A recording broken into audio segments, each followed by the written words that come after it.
Most welcome. In this video, I shall discuss about two very popular special functions of mathematics, the famous gamma function and the famous beta function.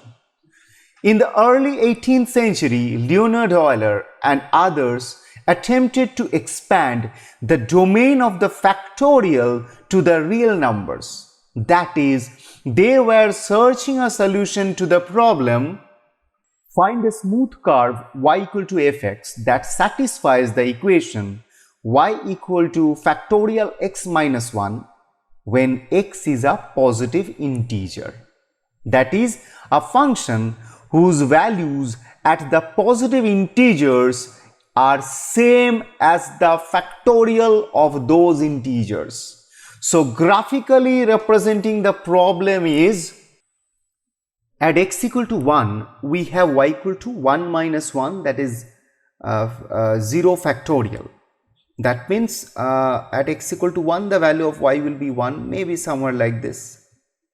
At x equal to 2, similarly, y will be 2 minus 1 factorial. So 1 factorial, that is 1.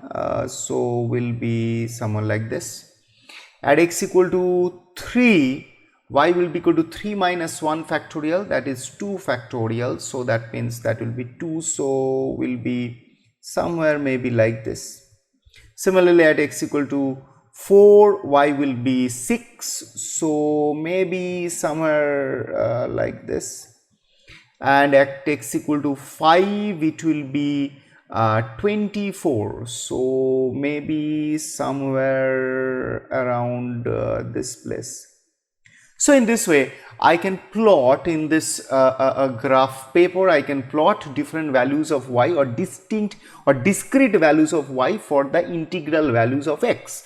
Now the question is to find a continuous curve that passes through all these points.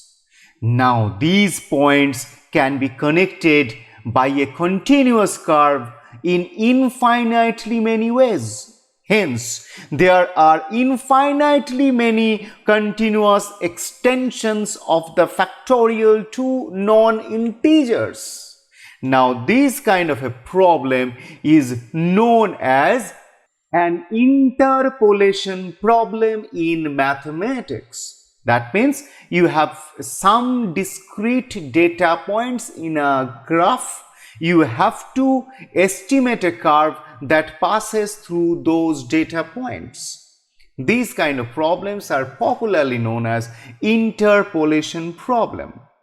Now, as I told you that actually such a curve will not be unique. There will be infinite number of curves which can be drawn passing through these points. And you can understand, once I have a curve, that means I can have the values of this function or an estimate of the values of these functions to non-integer points as well. That means there will be an infinite number of continuous extensions of the factorial notation to the non-integers as well. Now, in the year 1738, Euler published two forms of extensions or generalized factorials: the integral form and the product form. In this discussion, we will remain confined in the integral form of generalized factorials as defined by Euler. And the form is factorial n is equal to integral 0 to 1 minus ln s whole to the power n ds for n greater than 0. Now, as an example to understand this integral form, let us evaluate a simple integration, say integral 0 to 1 minus ln s whole cube ds. Okay, to evaluate this, let us substitute minus ln s by say a variable t. So you can understand, if I do this substitution, then the integration will become, the integrand will become t cube 1 minus 1 upon s dt. So e to the power minus t dt, and the limits will become 0 to infinity. So after substitution I will get, now you can understand this is an improper integral, so I can write this as a limit m tends to infinity, integral 0 to m t cube e to the power minus t dt. Okay, let me have some space here. So yeah, so this will be, if I do a simple by part integration here, then this can be written as a limit m tending to infinity minus t cube e to the power minus t in 0 to m minus 3 into t square e to the power minus t in 0 to m minus 3 into 2 t e to the power minus t in 0 to m minus 3 into 2 into e to the power minus t in 0 to m. So if you do a by part integration, you will get this. Now if we plug in the lower limit and the upper limit, then this will become limit, okay, let me have some space here so that I can write limit m tending to infinity, m tending to infinity, this will be minus m cube e to the power minus m, at 0 it will be 0, so then minus 3 m square e to the power minus m, again at t equal to 0 everything will be 0, minus 3 into 2 again m e to the power minus m, again at 0 it will be 0, and then minus 3 into 2 into e to the power minus m plus 3 into 2. So this. Now you can understand, as limit m tends to infinity, all these terms will become 0. As m tends to infinity, this will be 0, this will be 0, this will be 0, this will be 0, only this constant will remain there. So as m tends to infinity, I have this, so my answer is 3 into 2 into 1 I can write actually.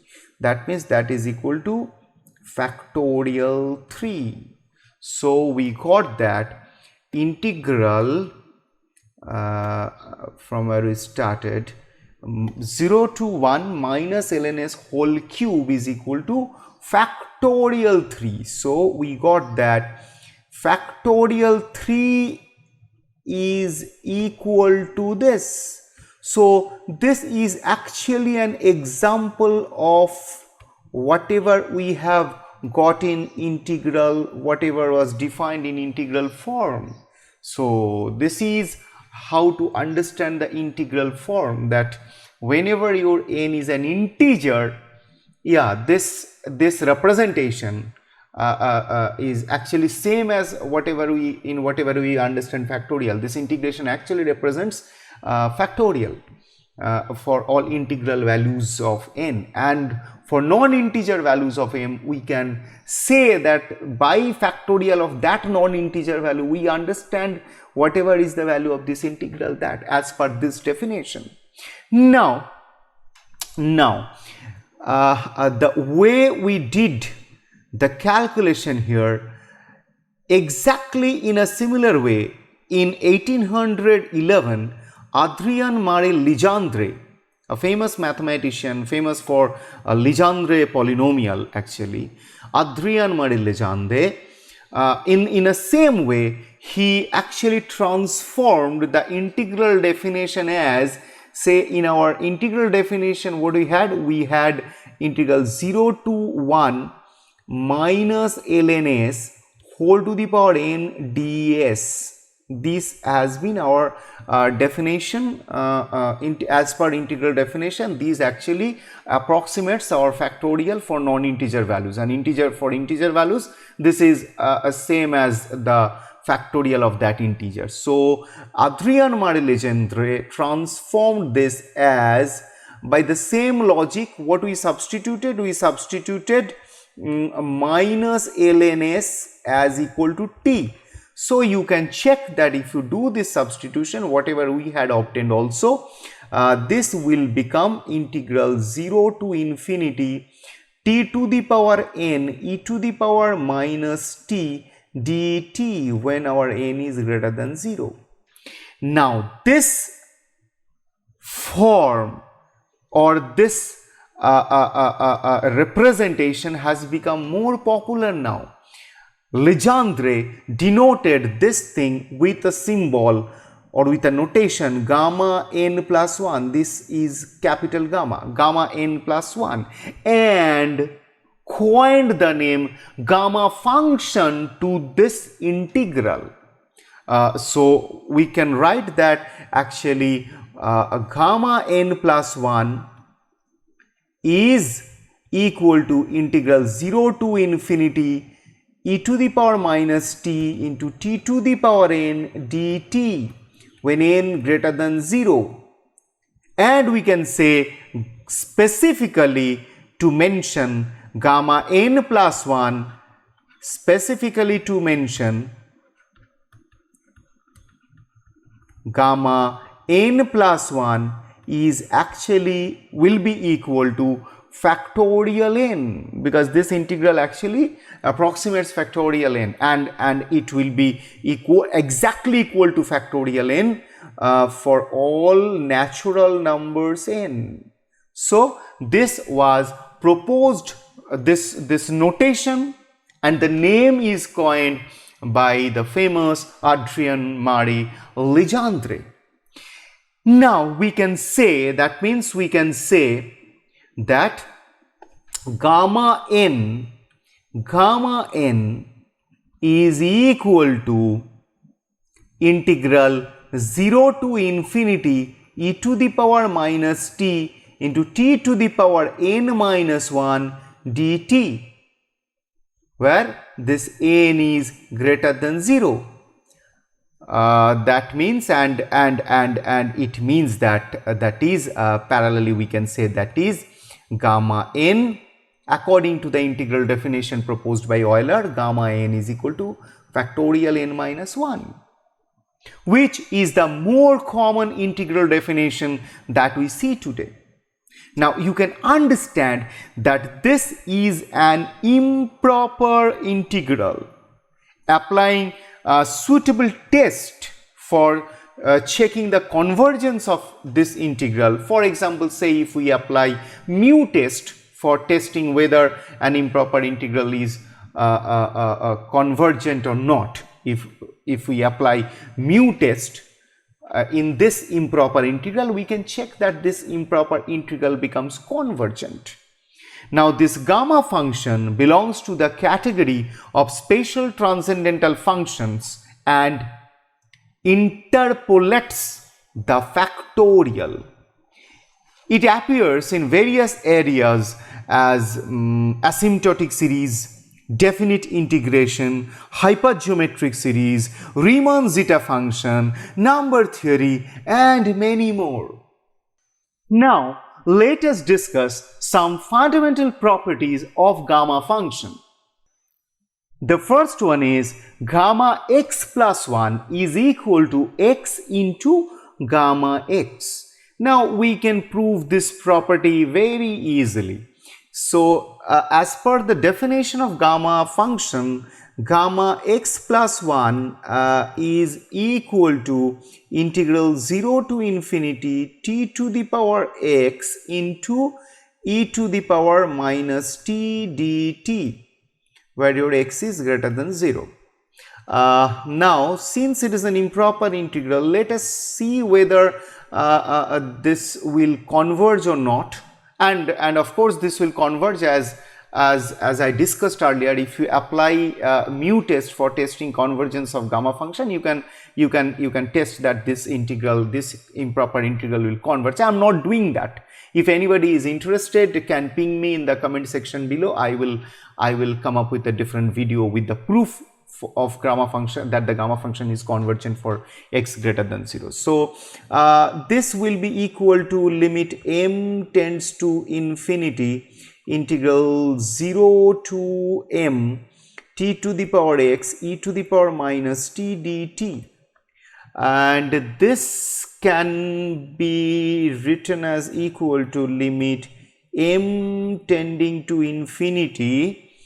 If I do a by part integration to this, I will get minus t to the power x e to the power minus t in 0 to m plus x into integral 0 to m e to the power minus t into t to the power x minus 1 dt. So this now if we evaluate this limit, so we can understand that if you look at this particular term, actually if you consider the upper limit and lower limit for this first term, then we can write it one more step. If I write, it will be limit m tends to infinity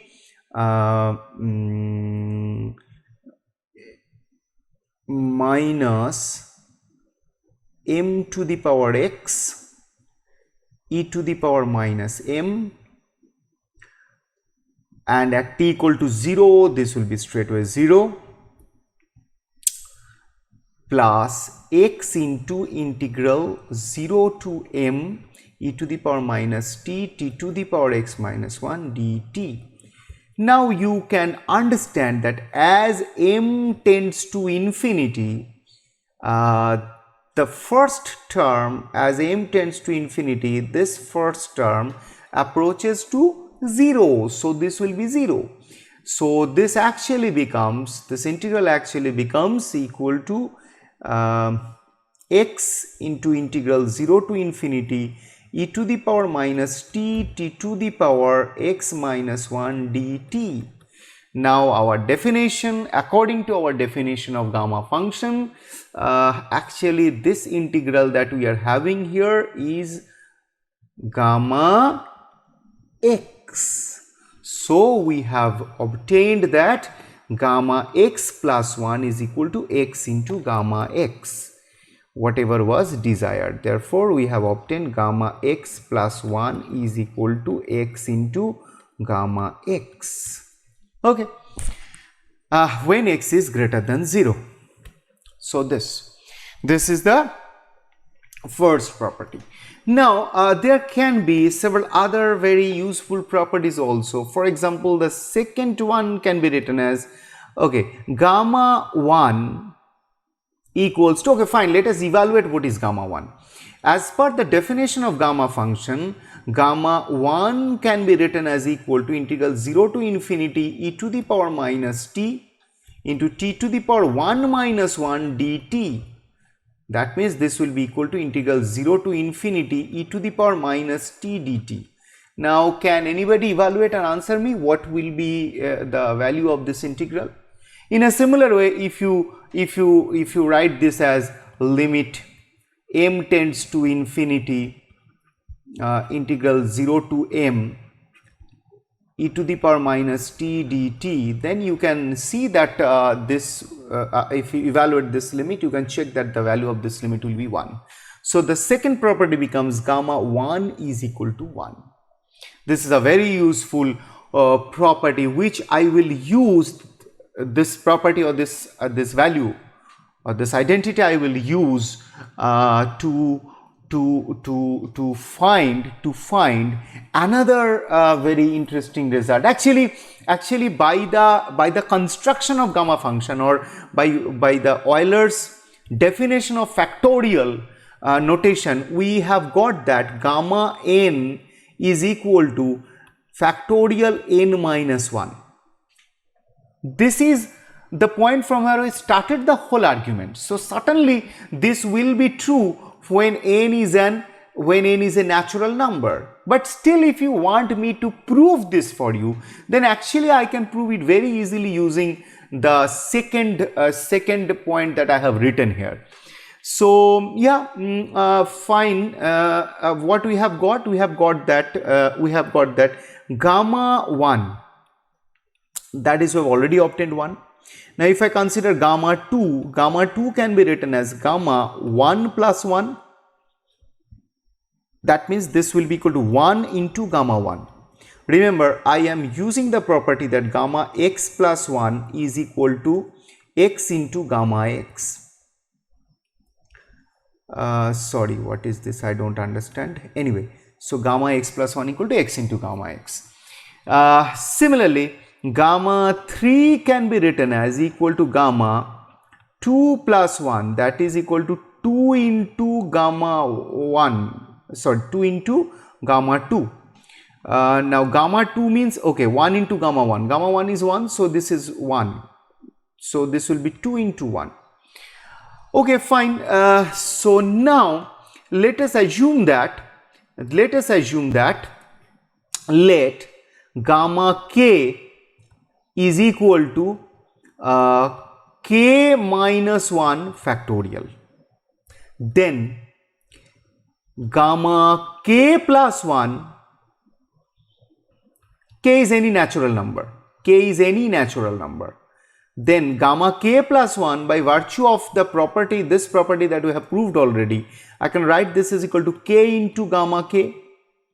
So that means k into gamma k, as per our assumption, is factorial k minus 1. So k into k minus 1, that is factorial k. So I have got, when I have got gamma 1 is equal to 1, 1 can be again written as 1 minus 1 factorial, means 1 is actually 0 factorial. This can be written as actually 2 minus 1 factorial, 1 factorial. So this 2 can be written as 3 minus 1 factorial, because 2 factorial is 2. So anyway, when we, in a similar way, when we assume that this kind of a relationship is true for k, we have proved that. If we assume that it is true for k, we have proved that it is true for k plus 1 also, when k is a natural number. Therefore, by principle of mathematical induction, gamma n is equal to factorial n minus 1 when n is a natural number. That means we can say that gamma 5 is equal to 5 minus 1 factorial, that is equal to factorial 4, that means equal to 24. Or in other words, if you consider gamma 5 as per the definition, gamma 5 represents the integration 0 to infinity e to the power minus t to the power 5 minus 1 dt. That means integral 0 to infinity e to the power minus t to the power 4 dt. So without doing anything, actually we can answer immediately that the answer for this integral will be equal to 24. Now if you try to visualize this scenario geometrically, then integral 0 to infinity e to the power minus t into t to the power 4 dt represents the shaded area, and this calculation shows that that area actually tends to 24 units. So yeah, that is how you can evaluate definite integrals, improper integrals, and many other definite integrals using this gamma function, and geometrically you can check whether a particular area is convergent or not, and to which value it converges if it is convergent. Now Euler and Legendre introduced another special function which is very closely related to this gamma function, and that is known as the beta function or Euler integral of first kind, defined as bxy is equal to integral 0 to 1 t to the power x minus 1 into 1 minus t whole to the power 1 minus 1 dt when your x and y both are greater than 0.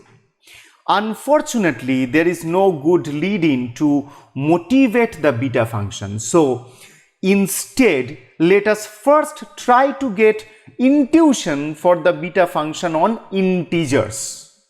Now I shall tell you a very nice combinatorial interpretation. Let us consider the integration given by 0 to 1 t to the power x into 1 minus t whole to the power y dt. When your x and y are positive integers, that means natural numbers.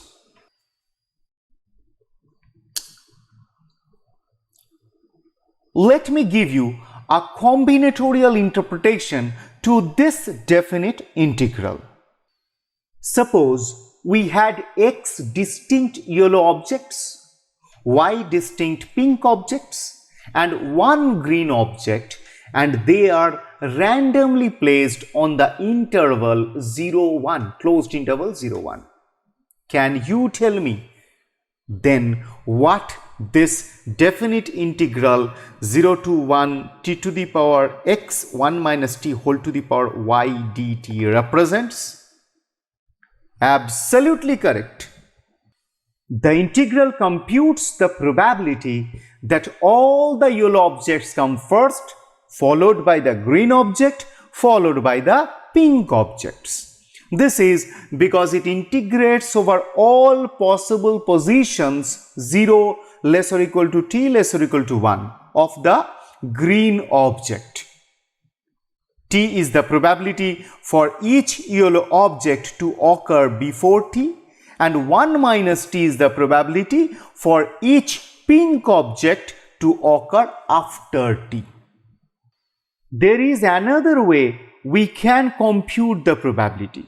Suppose instead of randomly placing the objects one by one, let us first randomly choose the x plus y plus 1 positions that the objects will take, and then we distribute the objects among these positions.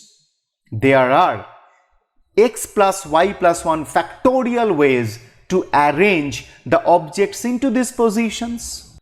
As if you remember our diagrammatic representation, our satisfactory arrangement will be x yellow objects in the first x yellow spots, then the green object, and then followed by the y pink objects in the remaining y spots. Now there are x factorial ways to arrange the yellow objects in their spots and y factorial ways to arrange the pink objects in their spots.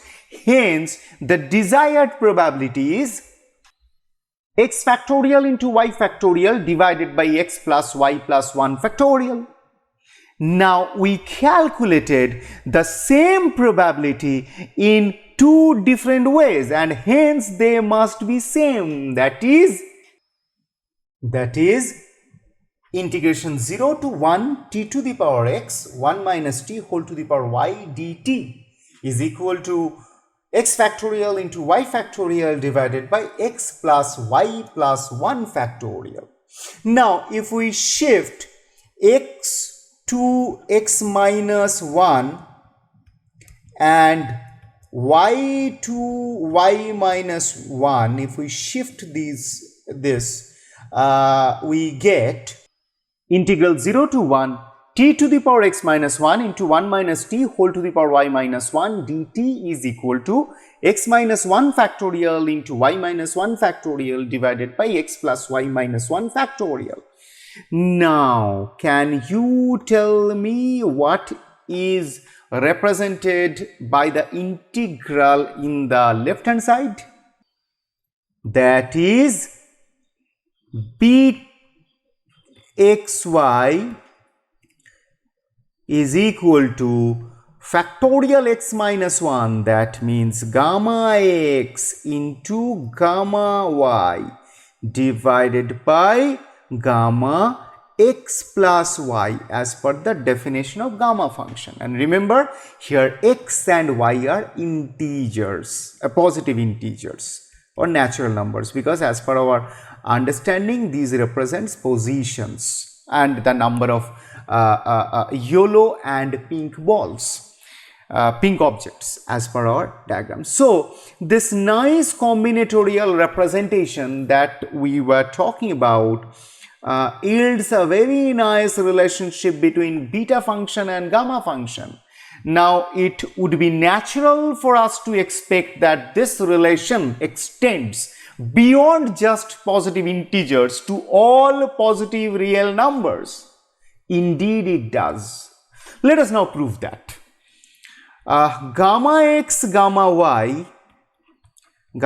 into gamma y will be equal to, say I can write as integral 0 to infinity e to the power minus u to the power x minus 1 du into integral 0 to infinity e to the power minus v into v to the power y minus 1 dv. That means this can be written as equal to integral 0 to infinity e to the power u to the power x minus 1 into v to the power y minus 1 e to the power minus u minus v, I can write du dv. So this. Now okay, let me have some space here. Now let us substitute this u plus v. Okay, let us substitute s as u plus v. That is, I am saying that v is equal to s minus u. Then after this substitution we will have gamma x into gamma y equal to, say, if I'll put the limits later. So what I get here, I am getting here u to the power x minus 1. Now v is s minus u, so s minus u whole to the power y minus 1 e to the power u plus v equal to s, that means e to the power minus s du ds, v equal to s minus u, so dv is equal to ds. Now let us first set the limit for u. So you can understand u will vary from, now u depends on s, so u will vary from 0 to s and this s will vary from 0 to infinity. So after this substitution I will get this as gamma x into gamma y. Now this will be equal to, if I do a further simplification, this will be integral 0 to infinity integral 0 to s u to the power x minus 1. If I take this s common out of this, then it will be 1 minus u divided by s whole to the power y minus 1 into s to the power y minus 1 e to the power minus s du ds, this. So we will get this. Now let us use another substitution, that let t is equal to u divided by s. Then what we get, if we do this substitution, we get gamma x into gamma y equal to, let me have some space here, will be equal to, I'll again set the limits later. So, and this will be u is equal to, that means st, so st whole to the power x minus 1 1 minus u by s, that means 1 minus t whole to the power y minus 1, s to the power y minus 1, e to the power minus s. Now du will be s dt here, because u will be equal to t into s, so du will be equal to s dt, so into s dt ds. Now if we plug in the limits, now you can understand that when s u equal to 0, so t will also be 0, and when u equal to s, t will be equal to 1. So the limit for t will be from 0 to 1, and the limit for s will be as usual 0 to infinity. So these are the limits. Now you can understand that actually this t and s are having this constant limit, so I can write this integration actually, if I write all these s together, so that will be s to the power x minus 1 into x to the power s to the power y minus 1 into s, so that means s to the power x minus 1 plus y minus 1 plus 1 into e to the power minus s ds into, now if I write the t part, it will be 0 to 1 t to the power x minus 1 into 1 minus t whole to the power y minus 1 dt. Fine. So that means if I calculate and write in a proper way, this will be equal to integral 0 to infinity s to the power x plus y minus 1 e to the power minus s ds into integral 0 to 1 t to the power x minus 1 into 1 minus t whole to the power y minus 1 dt. I am pretty sure that you can understand what this integration represents, what this s integration represents. Absolutely correct. This is nothing but gamma x plus y. And what is this integral represents? That is b of xy, that means beta function beta xy or bxy as you say. So this. Therefore, what do we have got? Hence, if we look here, beta xy will be equal to gamma x gamma y by gamma x plus y. Therefore, we are getting, hence beta xy equal to gamma x gamma y divided by gamma x plus y. Now we need not have to remain confined in integers. I can say that this when x and y both are greater than 0. This is a remarkable result which connects the gamma function and beta function. Now you will see afterwards that this result will have tremendous applications, will be very, very helpful in solving problems. But let me tell you at this point another representation of beta function as well. We have represented, we have defined beta xy or bxy as integral 0 to 1 t to the power x minus 1 into 1 minus t whole to the power y minus 1 dt when your x and y are greater than 0. Now if we substitute, say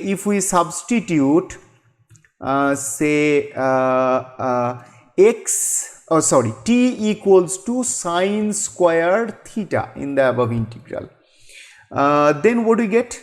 Then we get that beta xy or bxy as you wish to say, beta xy is equal to, so when t is 0, so theta will be 0, and when t is 1, theta is pi by 2. So it is 0 to pi by 2 sine to the power sine square theta whole to the power x minus 1, sine to the power 2x minus 2 theta cos to the power 2x minus 2 theta and into 2 sine theta cos theta d theta. Yeah, I got it. Therefore, we can write another representation of beta function as beta xy can be represented as 2 into integral 0 to pi by 2 sine to the power 2x minus 2 theta into sine theta. So that means sine to the power 2x minus 1 theta cos to the power 2y minus 1 theta d theta. I am extremely sorry. I wrote here x, it has to be y. I'm extremely sorry. So this is another representation of your beta function. Now, using this relationship, can you tell me what will be beta half comma half if I find out beta half comma half? Can you tell me what will be that? Means if I plug in x as half and y as half. Absolutely correct. That will be pretty simple. That will be pi. This simple, you plug in x equal to half, y equal to half, so you get actually d theta only, and 2 into, that means 2 into pi by 2, that is pi. Now, earlier we proved that beta xy is equal to gamma x into gamma y by gamma x plus y. So now here on this particular formula, if I use that property, what we can get? We can write that beta half comma half is equal to gamma half into gamma half divided by gamma half plus half. That means gamma half whole square divided by gamma 1, that is equal to gamma half whole square. Remember, this is whole square. So now beta half is equal to pi. That means, which implies that gamma half is equal to under the root pi. So gamma half is root pi. This is another very important formula which will help us in solving lots of problems, and we will use this very frequently. Now let me tell you, based on whatever we have discussed so far, it is possible to extend gamma function to negative values also using the relationship gamma x plus 1 is equal to x into gamma x. That is, using the relationship that gamma x equal to gamma x plus 1 divided by x. For example, we can get that gamma minus half is equal to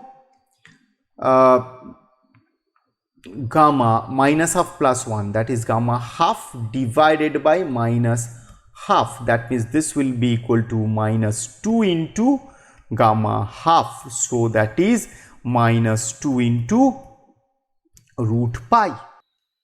Reiteration of this identity allows to define the gamma function on the whole real axis excepting 0 and the negative integers. Hence, you can understand that gamma function can be defined in the whole two-dimensional Cartesian plane, and the graph will look like this. In fact, gamma function can be defined in the whole complex plane also. That is a different context. I will tell some other tale. Now, if you quickly recollect the point from which I started today's discussion, that is Euler's generalization to factorial for any positive real number. So you can understand, I started, or I was discussing about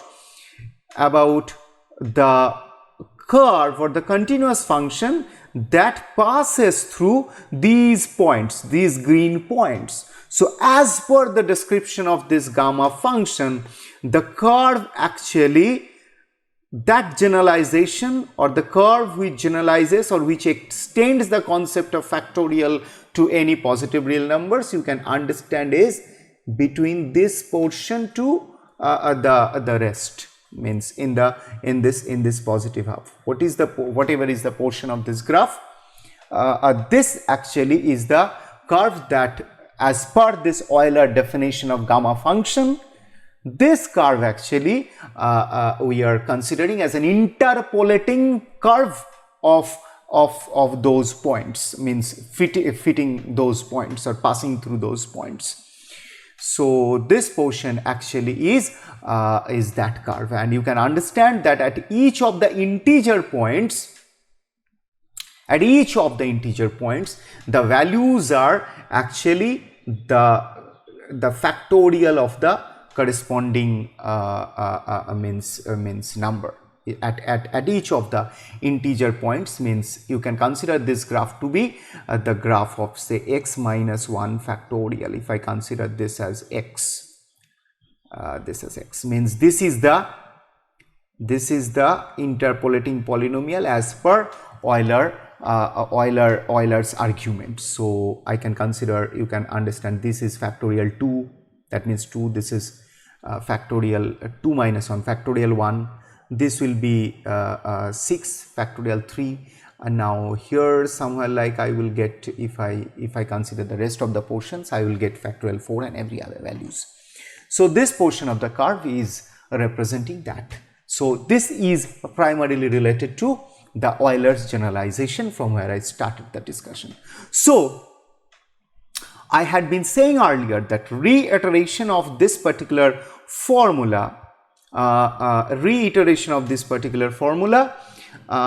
will yield different values of gamma. For example, I can write, by reiterating this, I can write that gamma of x plus half, that will be equal to 1 into 3 into 5 into 2x minus 1 divided by 2 to the power x into gamma half. Remember, this x is a natural number, and we have already obtained that this gamma half is actually root pi. So this. Similarly, we can even get gamma x plus 1 upon 3. If we do this, we can see that we will get 1 into 4 into 7 up to, in this way, 3x minus 2 divided by 3 to the power x into gamma 1 by 3. Now I am saying all of these you will get by simply reiterating the formula that gamma x plus 1 is equal to x gamma x.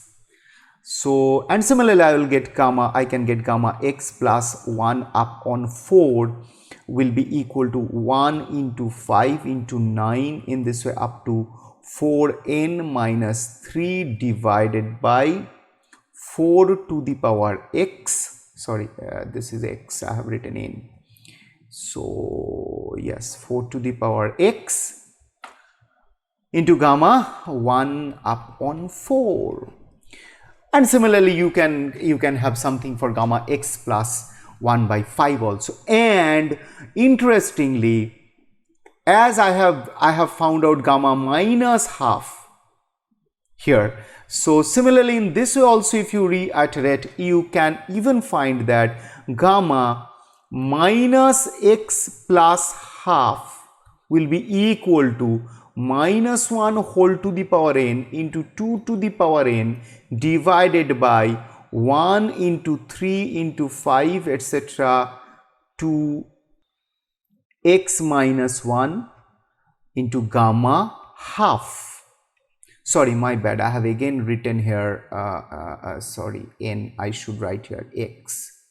So this gamma half. Again, you know that the value of this gamma half is root pi. So we can get all these values by simply reiterating the formula above. Now, no basic expression is known for, say, gamma 1 by 3 or gamma 1 by 4, but it was proved that those numbers are transcendental. For your information, using numerical integration techniques, it can be shown that gamma half is actually, we know gamma half, we have just found out root pi. If we consider the decimal representation, it will be 1.7724. If we apply numerical integration technique, we can find out that gamma 1 by 3 will be 2.6789. Gamma 1 by 4 will be equal to 3.6256. Gamma 1 upon 5 will be equal to 4.5908. Now I have represented everything as rounded up to 4 decimal places. Now all these values are rounded up to 4 decimal places. I have seen that in some places I have seen people have calculated them up to 50 decimal places also. So these are rounded up to 4 decimal places. So these are different values of gamma, which you can find by applying numerical integration techniques. Now let us solve a few problems, but before that, let me quickly summarize the key or important things that we have to remember and that will help us in solving problems. You cannot afford to forget any one of these 8 formulae if you want to solve problems related to beta gamma functions. So at this point, you can pause the video, note down these 8 points in your copy before we start solving problems. So fine, I hope that you have noted down this 8 points in your copy by pausing the video. Now let us start solving problems. The first one is evaluate integral 0 to infinity e to the power minus x into x to the power 3 by 2 dx. So if you look this integral carefully, this can be written as equal to integral 0 to infinity e to the power minus x into x to the power 5 by 2 minus 1 dx. So remember, the formula for gamma x is integral 0 to infinity e to the power minus t to the power x minus 1 dt. So actually this integral represents gamma 5 by 2 as per the definition of gamma integral. So gamma 5 by 2. Now gamma 5 by 2 can be represented as gamma 3 by 2 plus 1. Now we have read the formula that gamma x plus 1 is equal to x into gamma x. So this can be written as 3 by 2 into gamma 3 by 2. Now again, gamma 3 by 2 can be written as gamma half plus 1. So gamma x plus 1, again this can be written as 3 by 2 into half gamma half, and gamma half is equal to root pi. So we got the answer, that the answer for this integral is 3 by 4 into root pi. Now the second problem. Evaluate integral 0 to infinity square root of x into e to the power minus x cube dx. So you are immediately thinking that you will substitute something for x cube, but let me remind you that this is an improper integral, so you cannot substitute in this integration as it is. If you have any doubt, you can watch my previous video, one of my previous videos on improper integration. The link is in the description below and you can see above as well.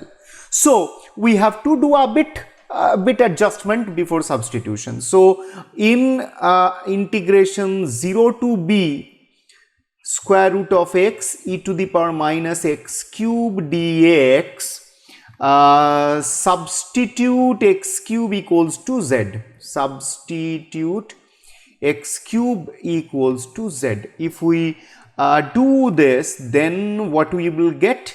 Then we will get integration 0 to b square root of x e to the power minus x cube dx will become equal to integration 0 to b cube e to the power minus z into 1 upon 3 z to the power minus half dz. If you do the calculation, you will get this.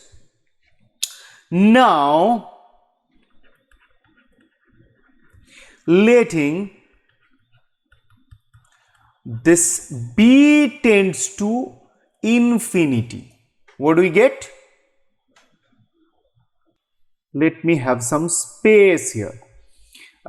We get that this side, the left side is 0 to infinity e to the power square root of x into e to the power minus x cube dx is equal to 1 by 3 taken common, 0 to infinity e to the power minus z into z to the power minus half dz. That is equal to 1 upon 3 integral 0 to infinity e to the power minus z into z to the power half minus 1 dz.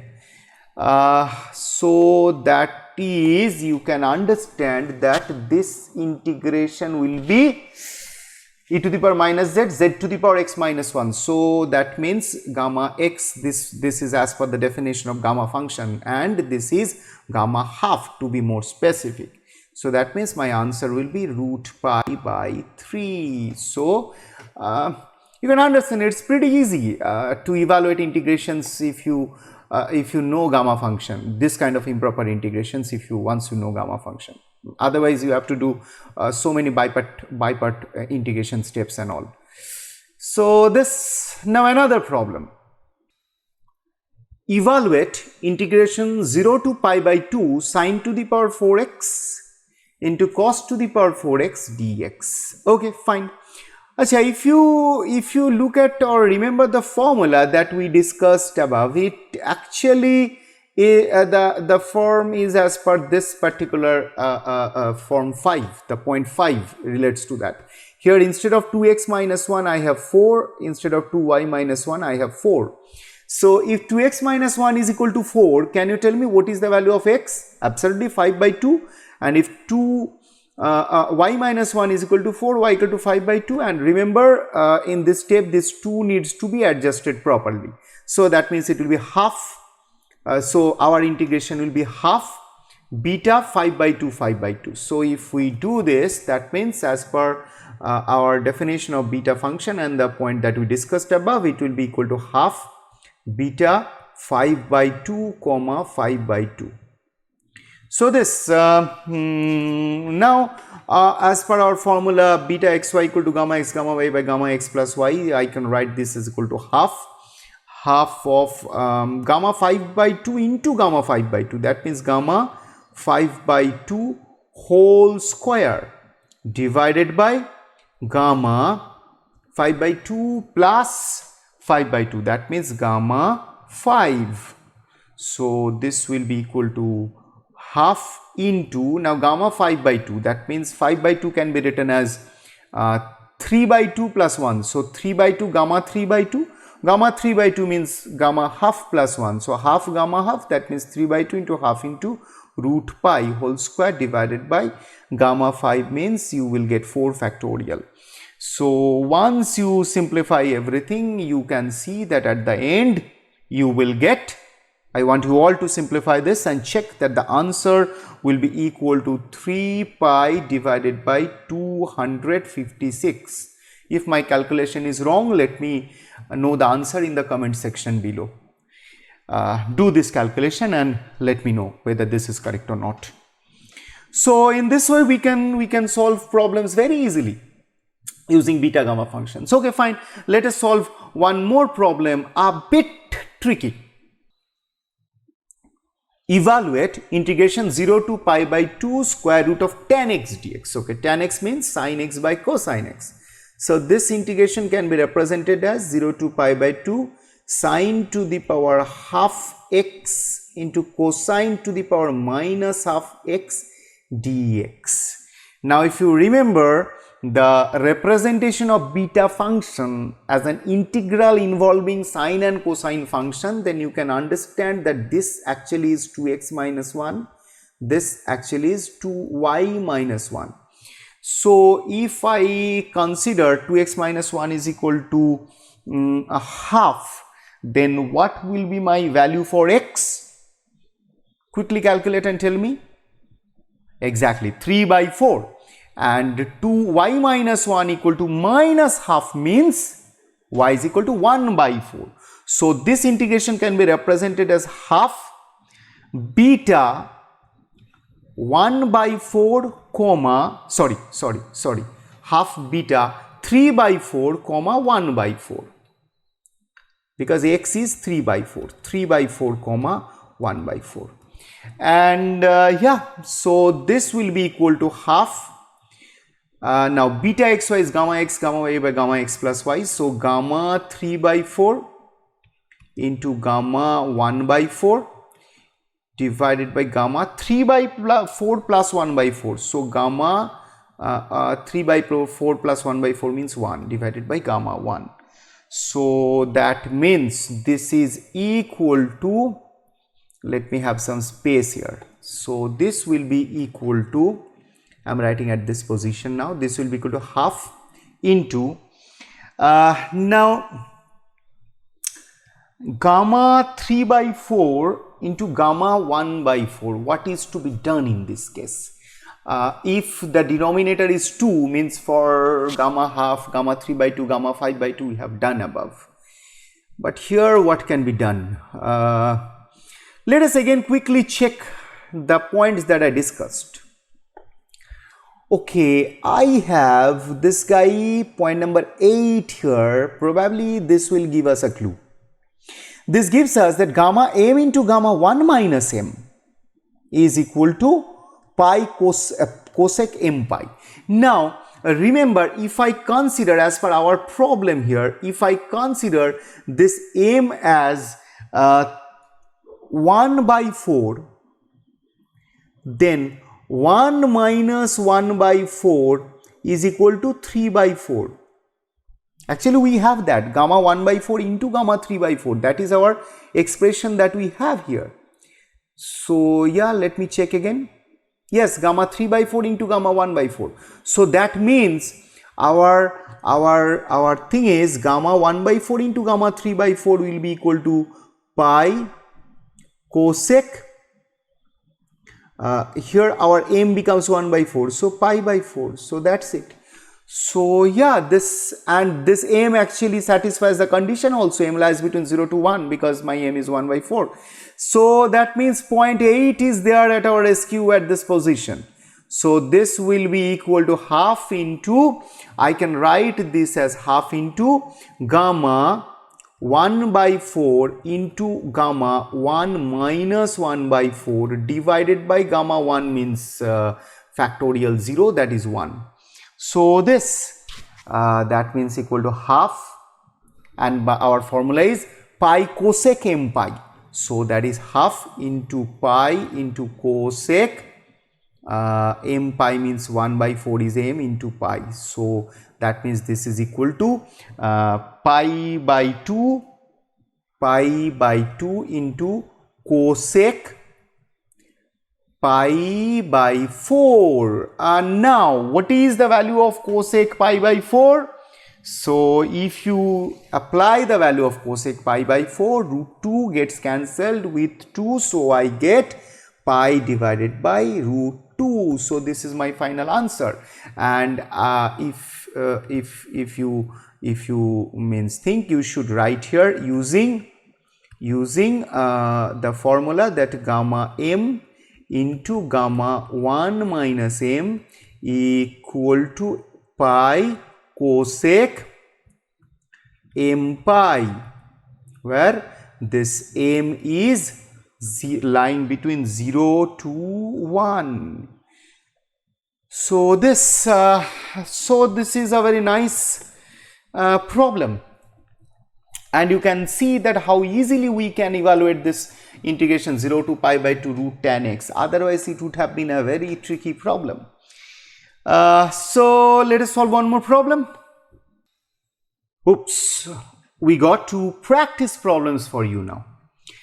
The first one is, show that integral 0 to 1 square root of 1 minus x to the power 4 dx is equal to gamma 1 by 4 whole square divided by 6 into square root of 2 pi. And the second one is, evaluate integral 0 to pi by 2 dx by square root of sin x into integration 0 to pi by 2 square root of sin x dx. So yeah, I hope you have understood so many things about beta function and gamma function by now that will immediately solve these problems. So solve these problems, let me know your comments in the comment section below. I'll be waiting for your comments. So that's it for today. Take care.